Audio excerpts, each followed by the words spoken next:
Hi hello ಎಲ್ಲರೂ ಹೇಗಿದ್ರೆ ಎಲ್ಲರೂ ಚೆನ್ನಾಗಿದ್ರೆ ಅಂತ ಅಂದ್ಕೊಂಡಿದ್ದೀನಿ. ಹಾಗೆ ಇವತ್ತು ನಾನು ಒಂದು ಕ್ಲೀನಿಂಗ್ ಟಿಪ್ಸನ್ನು ನಿಮ್ಮ ಜೊತೆ ಶೇರ್ ಮಾಡ್ತಾ ಇದ್ದೀನಿ. ಬಾತ್ರೂಮಲ್ಲಿರುವಂತಹ ಬಕೆಟ್ ಮತ್ತು ಮಗ್ಗಳನ್ನ ಯಾವ ರೀತಿ ಕ್ಲೀನ್ ಮಾಡಬೇಕು ಅಂತಲೂ ಕೂಡ ತೋರಿಸ್ತಾ ಇದ್ದೀನಿ. ಬಾತ್ರೂಮಲ್ಲಿ ಯಾವಾಗಲೂ ಬಕೆಟ್ಗಳಿರೋದ್ರಿಂದ ನೀರಿನ ಕಲೆಗಳೆಲ್ಲ ಬಿದ್ದುಬಿಟ್ಟು ಅದರಲ್ಲೂ ಈ ಬೋರ್ ವಾಟರ್ ಆಗಿಬಿಟ್ರಂತೂ ಇನ್ನೂ ಬಕೆಟ್ಗಳಂತೂ ವೈಟ್ ಕಲೆಗಳಾಗ್ಬಿಟ್ಟಿರುತ್ತೆ. ಅದನ್ನಂತೂ ಕ್ಲೀನ್ ಮಾಡೋದಕ್ಕೆ ಆಗೋದೇ ಇಲ್ಲ ನಾರ್ಮಲ್ ಆಗಿ. ಸೊ ನಾನು ಯಾವ ರೀತಿಯಾಗಿ ಕ್ಲೀನ್ ಮಾಡ್ತೀನಿ ಇವತ್ತು ಅಂತ ತೋರಿಸ್ತಾ ಇದ್ದೀನಿ.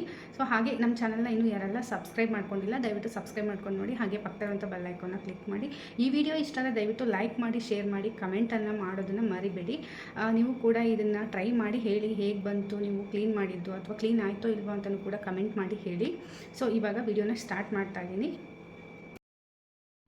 ನೋಡಿ, ನಾನು ತೋರಿಸ್ತಾ ಇದ್ದೀನಿ. ಇದು ತುಂಬ ದಿನ ಆಯಿತು, ಆಲ್ಮೋಸ್ಟ್ ಒಂದು 6 to 8 months ಆಯಿತು ನನ್ನ ಮಗ್ಗಳನ್ನ ಕ್ಲೀನ್ ಮಾಡಿ. ಸೊ ಹಾಗಾಗಿ ಈ ರೀತಿ ವೈಟ್ ಕಲೆಗಳು ಬಿದ್ದಿದೆ. ಬೋರ್ ವಾಟರ್ ಅಲ್ವಾ, ಹಾಗಾಗಿ ಈ ರೀತಿ ಕಲೆಗಳು ಬಿದ್ದಿದೆ. ಬಕೆಟ್ ಅಂತೂ ತುಂಬಾ ಗಲೀಜಾಗಿದೆ. ಈಗ ಇದನ್ನು ಯಾವ ರೀತಿ ಕ್ಲೀನ್ ಮಾಡೋದಂತ ನೋಡೋಣ ಬನ್ನಿ. ನಾನಿಲ್ಲಿ ಮೊದಲಿಗೆ ಹಾರ್ಪಿಕ್ಕನ್ನು ತೊಗೊತಾ ಇದ್ದೀನಿ. ಹಾರ್ಪಿಕ್ಕನ್ನು ಯೂಸ್ ಮಾಡಿಬಿಟ್ಟು ನಾನು ಬಕೆಟನ್ನು ವಾಶ್ ಮಾಡ್ತಾ ಇದ್ದೀನಿ. ಹಾರ್ಪಿಕ್ ಹಾಕೋದ್ರಿಂದ ತುಂಬ ಟಫ್ ಆಗಿರುವಂತಹ ಕಲೆಗಳು ಕೂಡ ತುಂಬ ಈಸಿಯಾಗಿ ಕ್ಲೀನ್ ಆಗುತ್ತೆ. ಹಾಗಾಗಿ ತುಂಬಾ ಈಸಿಯಾಗಿ ನಾವು ಕ್ಲೀನ್ ಮಾಡ್ಕೋಬೋದು.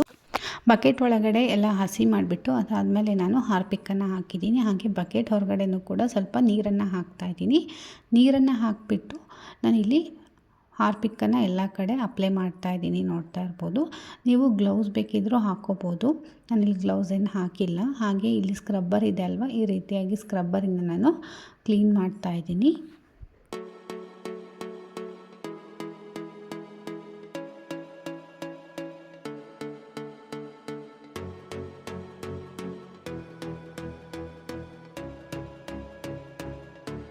ಹಾಗೆ ಬಕೆಟ್ ಮೇಲ್ಗಡೆ ಎಡ್ಜ್ ಏನಿರುತ್ತೋ ಅದರಲ್ಲೂ ಕೂಡ ತುಂಬಾ ಗಲೀಜಿರುತ್ತೆ. ಅದನ್ನು ಕೂಡ ನಾನು ಈ ರೀತಿ ಸ್ಕ್ರಬ್ಬರಿಂದ ತಿಕ್ತಾ ಇದ್ದೀನಿ. ನೋಡ್ತಾ ಇರ್ಬೋದು. ಹಾಗೆ ಸ್ವಲ್ಪ ಹಾರ್ಪಿಕ್ಕನ್ನು ಕೂಡ ಹಾಕಿಬಿಟ್ಟು ನೀವು ತಿಕ್ಕಬೇಕಾಗುತ್ತೆ. ಹಾಗೆ ನಾನಿಲ್ಲಿ ಹಿಂದ್ಗಡೆನೂ ಕೂಡ ಹಾರ್ಪಿಕ್ಕನ್ನು ಹಾಕಿಬಿಟ್ಟು ಕ್ಲೀನಾಗಿ ವಾಶ್ ಮಾಡ್ತಾ ಇದ್ದೀನಿ. ಹಾಗೆ ನಾನು ಇದರೊಳಗಡೆ ಸ್ವಲ್ಪ ಬಿಸಿನೀರನ್ನು ಬಿಟ್ಬಿಟ್ಟು ಅದಾದಮೇಲೆ ಸ್ವಲ್ಪ ಹಾರ್ಪಿಕ್ಕನ್ನು ಹಾಕಿಬಿಟ್ಟು ಹಾಗೆ ಬಿಡ್ತಾ ಇದ್ದೀನಿ. ಒಂದು 10 ನಿಮಿಷ ಹಾಗೆ ಬಿಡ್ತಾ ಇದ್ದೀನಿ. ಅದಾದಮೇಲೆ ನಾನಿಲ್ಲಿ ಮಗ್ಗಳನ್ನ ಕ್ಲೀನ್ ಮಾಡ್ಕೊತಾ ಇದ್ದೀನಿ. ಮಗ್ಗು ಕೂಡ ನಾನಿಲ್ಲಿ ಹಾರ್ಪಿಕ್ಕನ್ನು ಹಾಕ್ತಾ ಇದ್ದೀನಿ. ಹಾಗೆ ನೋಡ್ತಾ ಇರ್ಬೋದು, ನಾನು ಸ್ಕ್ರಬ್ಬರ್ ತೊಗೊಂಡಿದ್ದೀನಿ. ತಂತಿ ಬರುತ್ತಲ್ವ, ಪಾತ್ರೆ ತೊಳೆಯೋ ತಂತಿಯನ್ನು ತೊಗೊಂಡ್ಬಿಟ್ಟು ಆ ಕಡೆ ಈ ಕಡೆ ಎಲ್ಲ ಕೂಡ ಕ್ಲೀನ್ ಮಾಡ್ಕೊತಾ ಇದ್ದೀನಿ. ತುಂಬ ಬೇಗನೆ ಕಲೆಗಳು ಬಿಟ್ಕೊಳ್ಳುತ್ತೆ ಹಾರ್ಪಿಕ್ ಹಾಕೋದ್ರಿಂದ. ಹಾಗೆ ಈ ರೀತಿ ತಂತಿಯಿಂದ ತಿಕ್ಕೋದ್ರಿಂದ ಜಸ್ಟ್ ಒಂದೇ ಹಿಂಗೆ ಸ್ವಲ್ಪ ಹಿಂಗೆ ತಿಕ್ಕಿದ್ರೆ ಸಾಕು, ಹಾಗೆ ಕಲೆಗಳೆಲ್ಲ ಹೋಗ್ತಾ ಇತ್ತು. ಸೊ ನೋಡ್ತಾ ಇರ್ಬೋದು.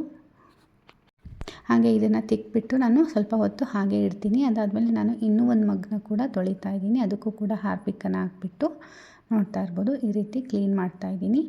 ಇದರಲ್ಲಿ ಕಲೆಗಳು ನಿಮಗೆ ನೀಟಾಗಿ ಕಾಣಿಸ್ತಾ ಇದೆ. ಅದು ಸ್ವಲ್ಪ ಡಾರ್ಕ್ ಆಗಿರೋದ್ರಿಂದ ಅಷ್ಟು ಕಾಣ್ತಾ ಇಲ್ಲ. ನೋಡ್ತಾ ಇರ್ಬೋದು ತುಂಬ ಕಪ್ಪು ಕಲೆ ಕೂಡ ಆಗಿದೆ ವೈಟ್ ಕಲೆಗಳ ಜೊತೆಗೆ.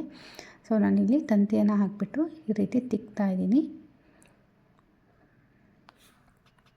ಎರಡನ್ನೂ ಕೂಡ ತಿಕ್ಬಿಟ್ಟು ಒಂದು 10 ನಿಮಿಷ ಬಿಟ್ಟು ಮತ್ತೆ ಇನ್ನೊಂದು ಸಲ ನಾನು ಬಿಸಿನೀರಿನಲ್ಲಿ 2 ಮಗ್ನ ಕೂಡ ವಾಶ್ ಮಾಡಿಕೊಂಡೆ. ಅದಾದಮೇಲೆ ಇಲ್ಲಿ ನಾನು ಹಾರ್ಪಿಕ್ಕು ಮತ್ತು ಬಿಸಿನೀರು ಎರಡನ್ನೂ ಕೂಡ ನೆನೆ ಇಟ್ಟಿದ್ದೆ ಸ್ವಲ್ಪ ಹೊತ್ತು.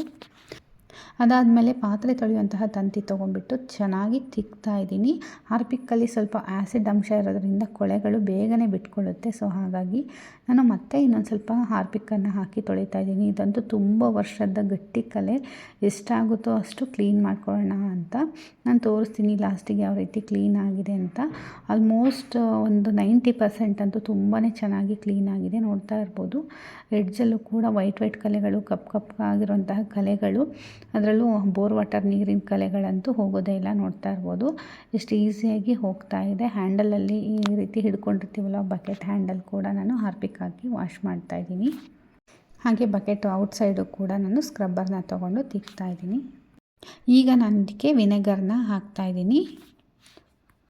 ವಿನೆಗರ್ನ ಹಾಕಿ ಆದಮೇಲೆ ನಾನು ಸೋಡಾ ಪುಡಿಯನ್ನು ಹಾಕ್ತಾ ಇದ್ದೀನಿ. ನೋಡ್ತಾ ಇರ್ಬೋದು ಸೋಡಾ ಪೌಡರ್ ಹಾಕಿದ ತಕ್ಷಣ ಯಾವ ರೀತಿ ಬುರುಗು ಬಿಟ್ಕೊತಾ ಇದೆ. ಇದು ತುಂಬಾ ಚೆನ್ನಾಗಿ ಕ್ಲೀನ್ ಆಗುತ್ತೆ ಅನ್ನೋದಕ್ಕೋಸ್ಕರ ನಾನು ಹಾಕ್ತಾ ಇದ್ದೀನಿ. ಫಸ್ಟ್ ಹಾರ್ಪಿಕ್ಕಿಂದ ಅದಾದಮೇಲೆ ವಿನೆಗರ್ ಮತ್ತು ಸೋಡಾ ಎರಡನ್ನೂ ಕೂಡ ಹಾಕಿ ನಾನಿಲ್ಲಿ ತೊಳಿತಾ ಇದ್ದೀನಿ. ವಿನೆಗರು ಮತ್ತು ಸೋಡಾ ಪೌಡರ್ ಹಾಕಿ ತಿಕ್ಬಿಟ್ಟು ಸ್ವಲ್ಪ ಹೊತ್ತು ಬಿಟ್ಟಿದ್ದೆ. ನೋಡ್ತಾ ಇರ್ಬೋದು ಆಲ್ಮೋಸ್ಟ್ ಕಲೆಗಳೆಲ್ಲ 95% ಕಡಿಮೆ ಆಗಿದೆ.